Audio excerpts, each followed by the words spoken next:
Hello दोस्तों, स्वागत है आपका डी मार्केटिंग वॉल में। मेरा नाम है अभिषेक। दोस्तों, आज की वीडियो में मैं आपको बताने जा रहा हूं कि आप कैसे अपने डिजिटल मार्केटिंग एजेंसी के लिए एक नीश सेलेक्ट कर सकते हैं, यानी कि कौन से कैटेगरी में आपको अपने डिजिटल मार्केटिंग एजेंसी स्टार्ट करना है वो आप सेलेक्ट कर सकते हैं। तो दोस्तों, आज की वीडियो में यही मैं आपको कंप्लीटली समझाने वाला हूं। तो दोस्तों, अगर आपने अभी तक इस चैनल को सब्सक्राइब नहीं किया तो प्लीज इस चैनल को सब्सक्राइब कर लीजिए और बेल आइकन को दबाना बिल्कुल मत भूलिए, क्योंकि इससे मेरे आने वाले हर वीडियोस की नोटिफिकेशन सबसे पहले आपको मिलेंगे। तो दोस्तों, चलिए शुरू करते हैं। तो दोस्तों, डिजिटल मार्केटिंग एजेंसी नीश फाइनल करने से पहले हमें 5 फैक्टर्स के बारे में सोच लेना चाहिए और उसी के बाद हमें अपने डिजिटल मार्केटिंग एजेंसी के नीश को सेलेक्ट करना चाहिए। तो दोस्तों, अब हम उन 5 फैक्टर्स को एक एक करके टोटल कंप्लीटली डिस्कस करेंगे और उसके बाद आपको सब क्लियर हो जाएगा कि आपको डिजिटल मार्केटिंग एजेंसी स्टार्ट करने से पहले क्या क्या ध्यान में रखना होगा। तो दोस्तों, हमारा पहला फैक्टर है और सबसे इंपॉर्टेंट फैक्टर जो है वो है प्रॉफिटेबिलिटी, यानी कि प्रॉफिट कितना मिलेगा। हम कोई भी नीश अगर सेलेक्ट करते हैं अपने डिजिटल मार्केटिंग एजेंसी के लिए तो हमें उसमें प्रॉफिट कितना मिलने वाला है ये हमें पता होना चाहिए। तो गाइस, पिछले वीडियो में मैंने आपको कंप्लीटली प्रॉफिट के बारे में बताया है, तो आप वो वीडियो देख सकते हैं। उसके अंदर मैंने बताया कि कौन कौन से कैटेगरी के नीशेस ऐसे जिसमें सबसे ज्यादा प्रॉफिट मिल सकता है। ठीक है, तो इस चीज के बारे में हम ज्यादा डिस्कस यहाँ पर नहीं करेंगे क्योंकि प्रॉफिट के बारे में मैं ऑलरेडी बता चुका हूं। तो गाइस, अब हम चलते हैं हमारे सेकंड फैक्टर की तरफ, जो कि है लोकल अवेलेबिलिटी। तो गाइस, इस लोकल अवेलेबिलिटी में मैं थोड़ा सा डीप में बात करूंगा, क्योंकि जब हम लोकल अवेलेबिलिटी के बारे में चेक करते हैं तो हम हमारे एरिया में डिजिटल मार्केटिंग एजेंसी स्टार्ट करने वाले होते हैं, तो इसीलिए हमें अपना लोकल अवेलेबिलिटी चेक करना पड़ता है। अब लोकल अवेलेबिलिटी में चेक क्या करते हैं कि हमारे एरिया में कौन कौन से बिजनेस रन कर रहे हैं, मतलब किस किस कैटेगरी के बिजनेस हमारे एरिया में रन कर रहे हैं। ठीक है, अब यहाँ पर जैसा कि हमें इस थोड़ा सा फर्स्ट टॉपिक पे जाना पड़ेगा, यानी कि प्रॉफिटेबिलिटी पे। तो जैसे कि आप जानते हैं कि हर एरिया में रेस्टोरेंट्स होते हैं। ये एक एग्जांपल मैं आपको बता रहा हूँ, ये जो एग्जांपल है वो हर फील्ड में मैटर करता है। वैसे ही अगर आप अपने देखोगे तो अपने एरिया में रेस्टोरेंट्स बहुत होते हैं। ठीक है, अब अगर आप यहाँ पर जाके देखोगे तो आपको लगेगा कि यार रेस्टोरेंट बहुत है, कंपटीशन बहुत है, तो यहाँ पर स्कोप बहुत ज्यादा है डिजिटल मार्केटिंग एजेंसी के लिए। तो गाइस, जहां पर सबसे ज्यादा कंपटीशन रहेगा वहीं पे डिजिटल मार्केटिंग एजेंसी की रिक्वायरमेंट होती है। ये बात हमें सबसे पहले समझना पड़ेगा, क्योंकि अगर एक एरिया में कोई एक ऐसी बिजनेस चल रही है जिसके जैसा बिजनेस दूसरा है ही नहीं, ठीक है, तो वहां पे कंपटीशन की जरूरत ही कंपटीशन है ही नहीं और वहां पर मार्केटिंग की जरूरत ही नहीं, क्योंकि जिनको भी वो चीज चाहिए होगा तो सीधे उसी के पास जाएगा। मतलब अगर आपके एरिया में एक ही डेंटिस्ट है, ठीक है, तो उस डेंटिस्ट को मार्केटिंग करने की जरूरत नहीं है, सबको उसी के पास जाना है। तो यहाँ पर कंपटीशन बिल्कुल भी नहीं है उस डेंटिस्ट के लिए, तो सब उसको मार्केटिंग की कोई जरूरत नहीं है, लोग डायरेक्टली उसी के पास जाएंगे। लेकिन जब हम बात करते हैं रेस्टोरेंट्स की, तो यहाँ पर एक बहुत बड़ा कंपटीशन हमें देखने को मिलता है, क्योंकि हर जगह पर हर एरिया में 4 से 5 रेस्टोरेंट हमें मिल जाते हैं। लेकिन यहां पर सबसे इंपॉर्टेंट बात मैं आपको बताऊंगा, फिर से जाना पड़ेगा हमें प्रॉफिटेबिलिटी पे। तो आप देख सकते हैं, अगर आप एक फास्ट फूड रेस्टोरेंट के पास जाते हैं तो यहां पर क्या होता है कि फास्ट फूड रेस्टोरेंट्स ज्यादा कॉस्टली नहीं होते। ठीक है, वहां पर जब हम कुछ खाने जाते हैं तो हमें वहां पर जो मेन्यू होता है वो इतना ज्यादा कॉस्टली नहीं होता है। अगर उनका मेन्यू कॉस्टली नहीं है तो आप उनसे मार्केटिंग के लिए ज्यादा चार्ज नहीं कर सकते। अगर आप चार्ज करने जाओगे तो वो आपको ऑर्डर देंगे ही नहीं, क्योंकि फास्ट फूड है। पहली बात तो यह है कि फास्ट फूड हर किसी को चाहिए, तो मतलब उसके लिए ज्यादा कितना भी कंपटीशन हो फिर भी वो बिजनेस चल ही जाता है। ठीक है, तो वहां पर एक तो बात ये होती है मार्केटिंग की जरूरत ही नहीं पड़ती है, और दूसरी बात यह है कि वो आपको ज्यादा पे नहीं करेंगे मार्केटिंग के लिए, क्योंकि उनका प्रॉफिट ही इतना नहीं है, वो लोग इतना ज्यादा प्रॉफिट नहीं ले रहे हैं फास्ट फूड में। तो जैसे कि आप जानते हो समोसा, कचौरी, बड़ा पाव, ऐसे जो फास्ट फूड होते हैं जो जल्दी से अवेलेबल हो जाते हैं हमें, तो वहां पर मार्केटिंग नहीं करते हैं वो लोग। और अगर करते भी होंगे कुछ लोग जो बड़ा सा जो थोड़ा बड़ा रेस्टोरेंट खोल के बैठे, तो वहां पर वो ज्यादा प्रॉफिट नहीं बना रहे हैं वहां पे इतनी बड़ी मार्केटिंग करने के लिए। तो आपको करना क्या होगा, आपको चेन ऑफ रेस्टोरेंट्स में जाना पड़ेगा। मतलब कुछ ऐसे रेस्टोरेंट्स होते हैं जिनकी चेन्स बनी होती है, ठीक है, जिनके बहुत सारे ब्रांचेस होते हैं अलग अलग जगह पे, अलग सिटीज में, अलग स्टेट में। तो ऐसे रेस्टोरेंट्स के पास आपको जाना पड़ेगा और उनकी जो कॉस्ट होती है वहां पे जो भी आप खाने जाते हैं उन खाने की कॉस्ट जो होती है बहुत ज्यादा होती है, तो उनके पास एक प्रॉफिट मार्जिन भी रहता है। तो उनके जैसे और भी बहुत सारे रेस्टोरेंट्स होते हैं, तो कंपटीशन उनका उन लोगों के साथ है, ना कि इन फास्ट फूड वालों के साथ। उनका एक अलग लेवल चलता है, तो आपको उनके पास जाना चाहिए और वहां पर आपको मार्केटिंग का ऑर्डर मिलने के ज्यादा चांसेस है और साथ में प्रॉफिट भी आपको वहां पर ज्यादा मिलेगा। और ये तो बात थी रेस्टोरेंट की, और ये चीज हर जगह अप्लाई होती है, चाहे रियल एस्टेट हो, चाहे कॉलेज हो, स्कूल्स हो, या फिर कोई भी होटल हो, कोई भी टॉपिक हो, यहाँ पे सैलून्स हो। तो कहने का मतलब ये है कि ये हर चीज होते हैं, छोटे बड़े, आपको देखना है कि बड़ा बिजनेस कौन सा है, तो आपको उनके पास जाना चाहिए और वहां पर आपको ज्यादा चांसेस रहते हैं कि आपको ऑर्डर मिल जाए, और अगर मिलता है तो आपको प्रॉफिट भी वहां पे ज्यादा होगा। तो ये चीज आपको देखना पड़ेगा, प्रॉफिटेबिलिटी और दूसरा लोकल अवेलेबिलिटी। तो आपके लोकल एरिया में वो बिजनेस होना बहुत जरूरी है, नहीं तो थोड़ा सा दिक्कत वाली बात हो जाएगी, क्योंकि आपको फिर ऐसे ऑप्शंस चेक करने पड़ेंगे जो आपके एरिया में है। ठीक है, तो आप देखो सबसे ज्यादा प्रॉफिट और आपके लोकल अवेलेबिलिटी दोनों हो, ऐसे निश को आपको सेलेक्ट करना चाहिए। और गाइस अब हम चलते हैं हमारे थर्ड फैक्टर की तरफ, जो कि है इंटरेस्ट।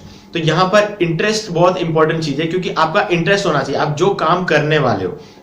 मतलब कि आप अगर सोच रहे हो कि आप एक रेस्टोरेंट के लिए आप डिजिटल मार्केटिंग एजेंसी स्टार्ट करोगे, तो आपको फूड से रिलेटेड इंटरेस्ट होना चाहिए, आप खाने के शौकीन होने चाहिए, या फिर आपको उस चीज का कंप्लीट नॉलेज होना चाहिए, या फिर मतलब आपको मजा आना चाहिए उस काम को करने में, क्योंकि आप उसको लाइफ टाइम करने वाले हो। और ऐसा नहीं होना चाहिए कि आप लाइफ टाइम कमाने के लिए वो काम कर रहे हो और उसमें आपको मजा ही नहीं आ रहा है, क्योंकि अगर ऐसा रहा तो आपको आगे जाके उस काम को करने में बहुत जोर आएगा, और कोई दूसरा बंदा जो आपके बाद भी डिजिटल मार्केटिंग एजेंसी स्टार्ट करेगा और उस बंदे को उस काम में ज्यादा मजा आएगा ना, तो वो आपसे आगे निकल जाएगा, क्योंकि उसको उस काम करने में मजा आ रहा है, उसको ज्यादा से ज्यादा उस चीज के बारे में डिटेल में सीखने में मजा आ रहा है, उसको उस काम को डिटेल में करने में मजा आ रहा है, ज्यादा से ज्यादा लूप होल्स ढूंढने में मजा आ रहा है उसको। ठीक है, तो यहाँ पर आपको ये सब चीजें ढूंढने में मजा नहीं आएगा, आपको रिसर्च करने में मजा नहीं आएगा, तो धीरे धीरे क्या होगा कि आप बोर हो जाओगे उस चीज में। और अगर आप एक बार बोर होना स्टार्ट हो गए, तो फिर आपका जो एजेंसी है वो धीरे धीरे नीचे होता जाएगा, डाउन होता जाएगा, कोई और ऊपर आपसे आ जाएगा, तो उसके बाद आपका जो एजेंसी है वो एकदम से बैठ जाएगा, आपके पास ऑर्डर्स नहीं आएंगे, सारा जो दूसरा बंदा है जिसको ज्यादा इंटरेस्ट है उसमें, उसके में चला जाएगा।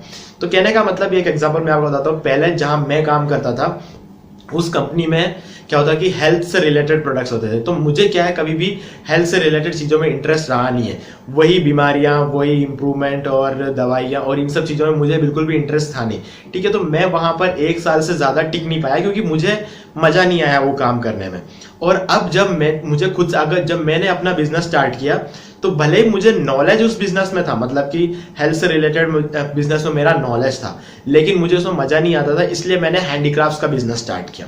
अगर आप चेक करोगे www.craftslelo.com, तो वो मेरी वेबसाइट है, वहां पर मैं मार्बल हैंडीक्राफ्ट सेल करता हूँ। ठीक है, जबकि मेरा एक्सपीरियंस था हेल्थ केयर इंडस्ट्री में, लेकिन मैं आया हैंडीक्राफ्ट इंडस्ट्री में, क्योंकि मुझे हैंडीक्राफ्ट इंडस्ट्री में ज्यादा मजा आया कंपेयर टू हेल्थ इंडस्ट्री।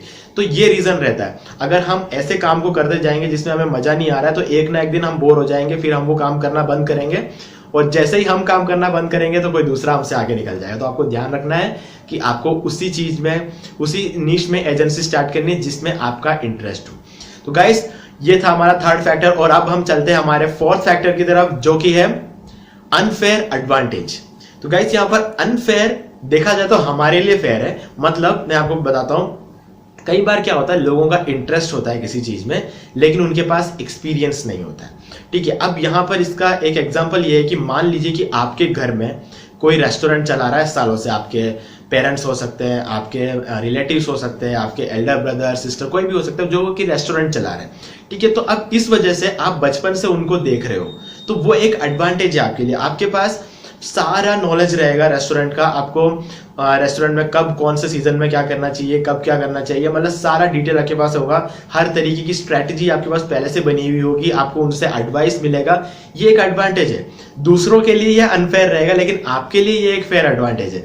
तो ये जो चीज होती है ये बहुत इंपॉर्टेंट है, क्योंकि अगर पहले से ही अगर आपके फैमिली में ये चीज चलती आ रही है, तो आपको एक बहुत ज्यादा एडवांटेज मिलेगा यहाँ पर आपका नीश सेलेक्ट करने में, क्योंकि वहां पर आपके पास इतना ज्यादा नॉलेज और एक्सपीरियंस रहेगा कि आपको अपने आप इंटरेस्ट भी बनेगा, और एक्सपीरियंस की वजह से आप जल्दी से दूसरों से आगे निकल जाओगे। तो ये एक बहुत इंपॉर्टेंट बात है, क्योंकि आपको पता है कि मार्केटिंग कैसे होनी चाहिए एक रेस्टोरेंट की। ठीक है, यहां पर मैं रेस्टोरेंट इसलिए लेके चल रहा हूं क्योंकि रेस्टोरेंट में ज्यादा इजीली समझ में आएगा कंपेयर टू रियल एस्टेट में। अगर मैं रियल एस्टेट की चीजों को यहाँ पे समझाने की कोशिश करूंगा तो सब जनों के लिए शायद इसको समझना थोड़ा सा टिपिकल हो जाएगा, तो इस वजह से मैं रेस्टोरेंट का एग्जांपल लेके चल रहा हूँ। ये चीज हर फील्ड में अप्लाई होती है, चाहे रियल एस्टेट हो चाहे कुछ भी हो। ठीक है, हर चीज में ये अप्लाई होती है। रियल एस्टेट की बात मैं बीच बीच में इसलिए कर रहा हूँ क्योंकि सबसे ज्यादा प्रॉफिट आपको वहां मिलने वाला है, तो इस वजह से मैं रियल एस्टेट की बात बीच बीच में कर रहा हूँ, क्योंकि अगर आप में से कोई इंटरेस्टेड हो रियल एस्टेट में स्टार्ट करने का तो आप उसके लिए सेलेक्ट कर सकते हो। तो ये जो था अनफेयर एडवांटेज का, ये एक बहुत इंपॉर्टेंट फैक्टर रहता है हमारे सक्सेस में। और गाइस, सबसे लास्ट फैक्टर, तो गाइस ये सबसे लास्ट फैक्टर ये भी बहुत इंपॉर्टेंट है, और ये है कि लॉन्ग टर्म बेनिफिट्स। तो गाइस यहाँ पर सबसे इंपॉर्टेंट बात है कि हम जब कोई बिजनेस स्टार्ट कर रहे हैं, ठीक है, वो हमारे लाइफ टाइम के लिए हम स्टार्ट कर रहे हैं। हम बीच में एक 10-20 साल बाद हम अपना बिजनेस चेंज करने वाले नहीं है, क्योंकि तब चेंज करना बहुत ज़्यादा डिफिकल्ट हो जाएगा, क्योंकि हमारी आदत इस बिजनेस में रह जाएगी और फिर एकदम से हमारे लिए सब कुछ नया करना बहुत ही ज़्यादा टिपिकल काम होता है। तो हमें लॉन्ग टर्म बेनिफिट्स के बारे में सोचना चाहिए। अब यहाँ पर लॉन्ग टर्म का मेरा क्या मतलब है, ये भी आप समझ लीजिए। लॉन्ग टर्म का मतलब ये नहीं है कि आप अपने इंटरेस्ट के बाहर जाओ, या फिर ये नहीं है कि आप अपने जो एडवांटेजेस है उसके बाहर जाओ। मैं ये सब नहीं कह रहा हूँ, प्रॉफिट वाला तरीका उसको नहीं छोड़ना है आपको। मेरे कहने का मतलब ये है कि आप एक बार एक नीश को लेके चलो। मान लीजिए कि एक बार आपका नीश है रेस्टोरेंट, ठीक है, आपने रेस्टोरेंट से स्टार्ट किया, तो अब धीरे धीरे क्या होगा कि एक 10 साल 20 साल आप जब उसमें काम कर लोगे, रेस्टोरेंट की एक एजेंसी बना के आप उनकी मार्केटिंग करोगे 10-20 साल में, तो आप अपने एरिया में बेस्ट बन जाओगे। मतलब आपका जो एजेंसी अगर 10-20 साल चलेगी तो मुझे नहीं लगता कि आपसे ऊपर कोई फिर जा पाएगा, क्योंकि इतने ज़्यादा आप पॉपुलर हो जाओगे उस मार्केट में, ठीक है। तो अब क्या करना है आपको कि धीरे धीरे आपका जो एजेंसी वो बड़ी हो रही है, ठीक है, जैसे जैसे बड़ी होगी आपके पास रास्ते नए नए खुलते जाएंगे। तब आपको करना यह है कि रेस्टोरेंट्स के साथ साथ आप होटल्स को भी ले सकते हो, ठीक है। और होटल्स के साथ साथ, तो होटल्स में क्या होगा, रूम्स वगैरह होंगे, ठीक है, और अलग अलग तरह की शाम मैरिज बुकिंग्स होगी।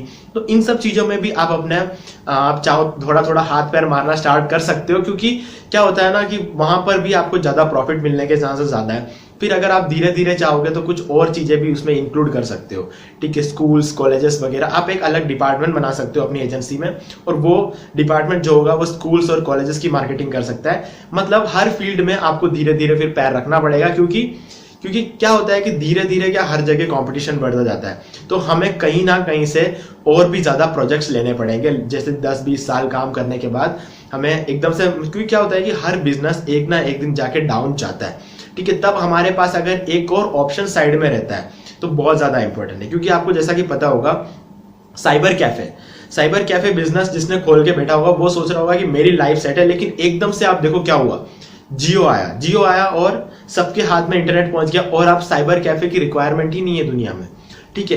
तो अगर उस साइबर कैफे वाले बंदे ने कोई साइड बिजनेस और स्टार्ट नहीं किया होगा तो वो एकदम से उसकी इनकम रुक गई यहाँ पर। तो वैसे बिल्कुल भी नहीं होना चाहिए। हम चाहे कोई भी बिजनेस लेके चल रहे हो तो हमारे पास एक सेकंड ऑप्शन हमेशा रहना चाहिए। तो वैसे ही अगर आप रेस्टोरेंट लेके चल रहे हो, हालांकि खाने पीने की चीज़ों में तो हमेशा लोगों का इंटरेस्ट रहेगा, लेकिन फिर भी ये एक एग्जांपल है, क्योंकि सब जने रेस्टोरेंट तो लेके नहीं चल सकते ना।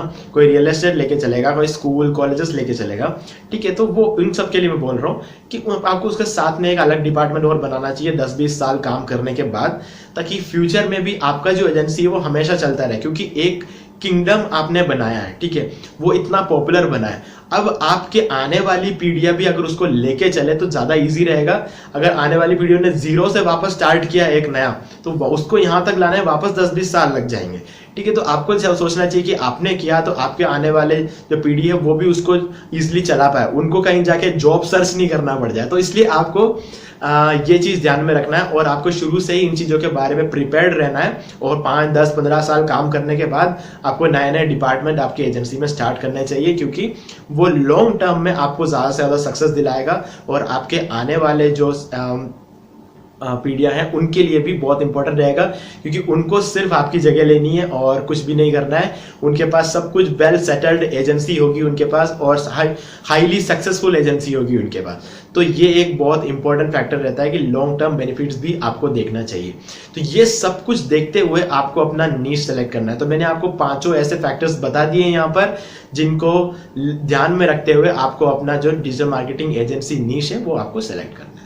तो दोस्तों उम्मीद है ये वीडियो आपको पसंद आया होगा, और अगर पसंद आया तो इस वीडियो को लाइक भी कर दीजिए, शेयर भी कर दीजिए, और अगर आपने अभी तक इस चैनल को सब्सक्राइब नहीं किया तो प्लीज चैनल को सब्सक्राइब कर लीजिए, और बेल आइकन को दबाना बिल्कुल भी मत भूलिए, क्योंकि इससे मेरे आने वाले हर वीडियोस के नोटिफिकेशन सबसे पहले आपको मिलेंगे।